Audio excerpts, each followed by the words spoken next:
Je voudrais tout d'abord, par ma voix, vous transmettre les salutations les plus chaleureuses, les félicitations ainsi que les encouragements du gouvernement de la République du Sénégal. Des salutations et des encouragements également de M. le gouverneur de la région de Ziguinchor, M. Alassane Sall, ainsi que ceux de M. le préfet du département de Bignona, M. Amadou Lamine Guissé. Je voudrais remercier très sincèrement la jeunesse de Birka Manding pour m'avoir invité à ces journées de réflexion pour le devenir de Birka Manding en tant que partie de la commune de Djouloulou. Je voudrais surtout exprimer ma joie immense de venir sur la terre d'enfance, de venir sur le royaume, au niveau du royaume d'enfance, d'un ami, d'un frère, en la personne du maire Ablaye Badji.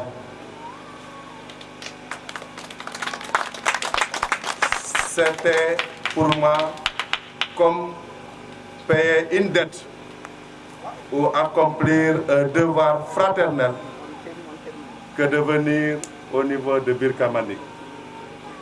Mais je dois aussi dire toute ma joie de me retrouver aujourd'hui parmi vous et pour partager avec vous, Monsieur le Président de la Jeunesse, chères dames, des réflexions, quelques réflexions autour du développement économique et social de votre cher village et non moins quartier de la commune de Djouloulou.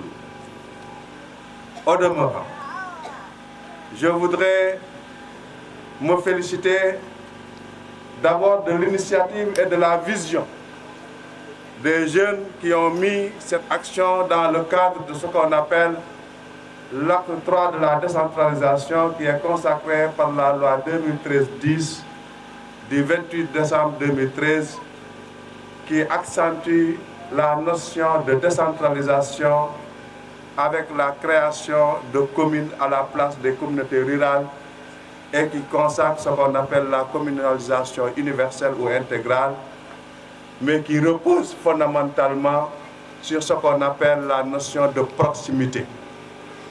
La notion de proximité renvoie à ce que le développement soit fondé sur la prise de conscience des populations à la base, la conscientisation des populations à la base et la prise de décision des populations à la base qui le font en synergie avec les autorités locales qu'elles auront choisies librement pour qu'il y ait une synergie de réflexion et d'action. Je me félicite donc que la jeunesse de Birka Manding ait compris tout l'enjeu de la décentralisation, tout l'enjeu de l'acte 3 de la décentralisation en décidant d'initier ces journées de réflexion. Je vous félicite, je vous encourage, je vous réitère toute la disponibilité des autorités administratives et locales, comme je vous réitère la disponibilité et l'engagement de l'État du Sénégal à vous accompagner et à œuvrer pour que Birka Manding se sente entièrement une partie totale de la commune de Djouloulou. Je sais que vous avez beaucoup de doléances, j'en suis conscient. Mais pour autant, je voudrais vous rassurer en vous disant que vous avez déjà les atouts nécessaires pour relever tous les défis auxquels vous êtes confrontés. Le premier atout que vous avez, c'est cette prise de conscience de la jeunesse, des femmes et des adultes pour créer une unité de réflexion et d'action. Le deuxième atout que vous avez et qui n'est pas des moindres, c'est d'avoir 2 fils, et maintenant peut-être 3 ou 4. 2 fils maires. Le maire de Kataba, que je qualifie comme le meilleur maire du Sénégal en termes d'appropriation et de proximité avec ses populations. qui, je le sais, non seulement a grandi à Birka Manding, mais Birka Manding est au fond de son cœur. Et c'est un homme d'action. C'est un homme de terrain, vous le savez autant que moi. L'autre atout qui s'accompagne avec Ablaye Badji, c'est le maire de Djouloulou et son staff.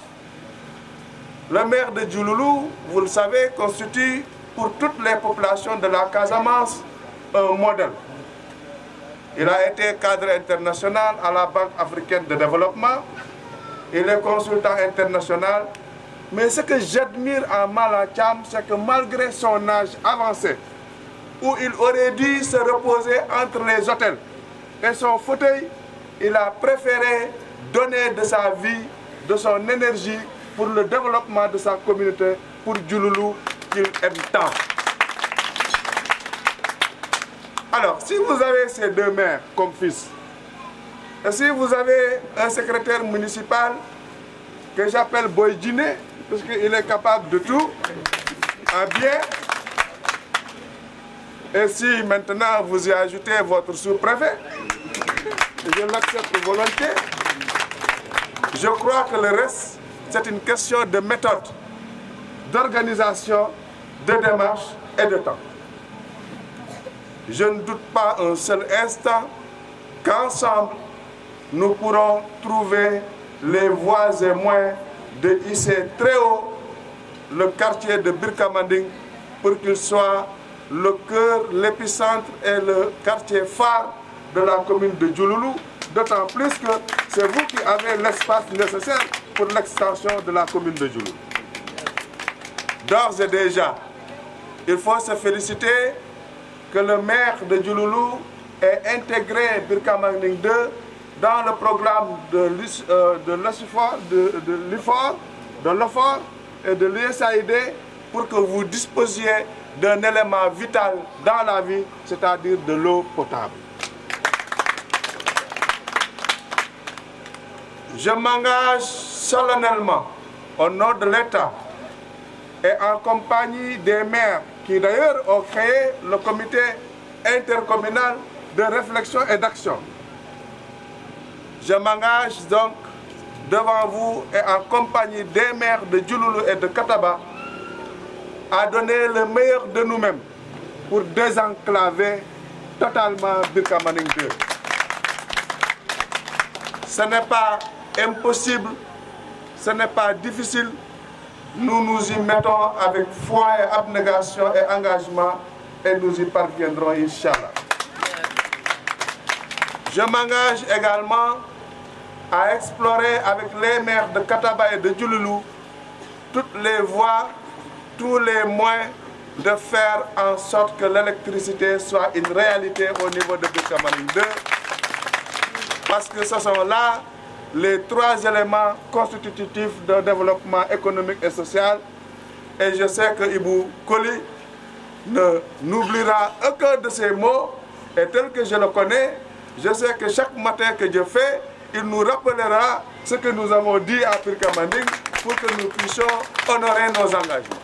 Mais ce n'est même pas la peine de nous le rappeler, parce que nous aimons Birka Manding, nous estimons Birka Manding, nous considérons Birka Manding et nous souhaitons du bien et du meilleur pour Birka Manding 2. Chères dames, chers jeunes, je voudrais enfin revenir sur la nécessité d'une cohésion sociale, la nécessité d'une solidarité agissante au sein de l'espace communal et vous dire que c'est bien sûr la loi des contradictions qui fait évoluer le cerveau humain et toute société et que acceptons cette loi des contradictions en y apportant comme solution le dialogue, la concertation, la conciliation pour que nous arrivions ensemble à respecter les lois et règlements qui régissent notre cité à la personne du maire et de faire en sorte que nous restions tous comme des citoyens responsables de la commune de Djouloulou, solidaires de son destin pour que nous puissions ensemble provoquer partout au sud comme au nord à l'est comme à l'ouest de Diouloulou, le développement économique et social que vous méritez tant. Je vous invite également à la tolérance, à l'esprit d'ouverture, à la disponibilité pour que nous puissions élaborer ensemble une société de paix. Une société certes enracinée dans ses traditions qui la fortifient, mais c'est une société également ouverte vers le monde pour que nous soyons une société moderne au diapason des réalités qui sous-tendent le développement économique et social du monde entier. Et pour cela, je vous invite à fortifier la commune de Diouloulou.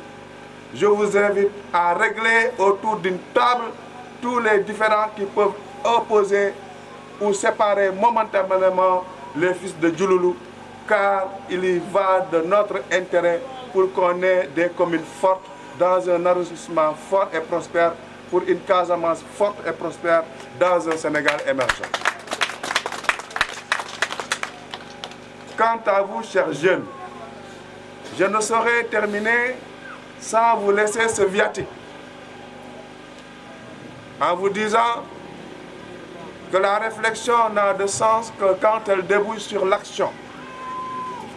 Je voudrais donc vous inviter, tout en vous réitérant notre disponibilité, à ce que les principales pistes de réflexion, les principales propositions, les principales stratégies que vous aurez élaborées pour le développement de votre quartier, vous puissiez nous les amener, pour que nous puissions les porter, pour que nous puissions nous approprier de vos doléances les plus importantes, pour en faire un combat collectif, pour accéder à toutes les voies de développement économique et social.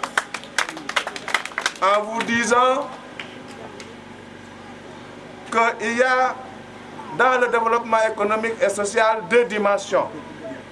Ce qu'on appelle en géopolitique ou en géoéconomique la dimension endogène du développement et la dimension exogène du développement. La dimension exogène, ce sont l'ensemble des partenaires, l'ensemble des actions qui viennent de l'extérieur pour fortifier et vivifier le quartier de Birkamaning. Mais cela ne peut avoir de sens que lorsque ça trouve des facteurs endogènes, c'est-à-dire ce que vous êtes en train de faire.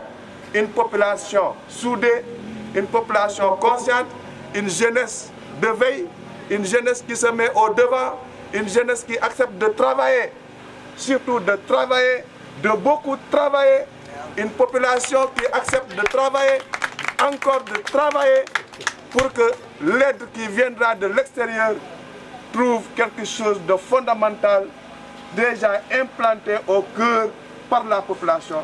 Et c'est ça, les deux volets mis ensemble, qui peuvent provoquer le développement. Et nous sommes conscients que ces deux volets peuvent bel et bien devenir des réalités au niveau de Birkamaning.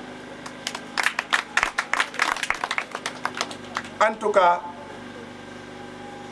comme le disent les Wolof, ndimbal na ca fekk loxol borom.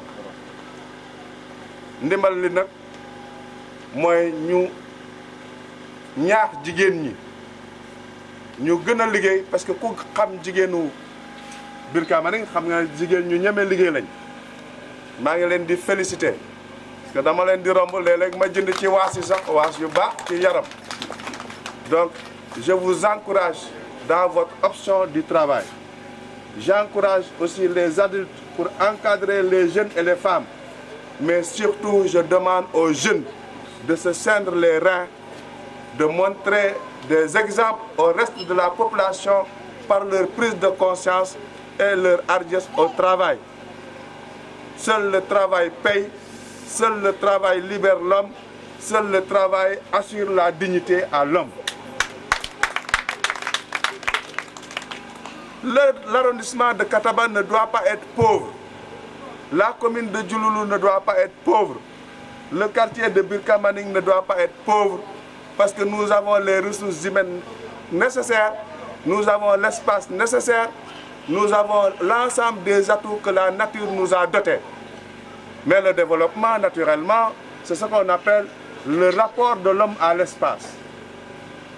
L'intelligence est la qualité du rapport de l'homme à l'espace. Comment nous pourrons utiliser l'espace sur lequel nous vivons?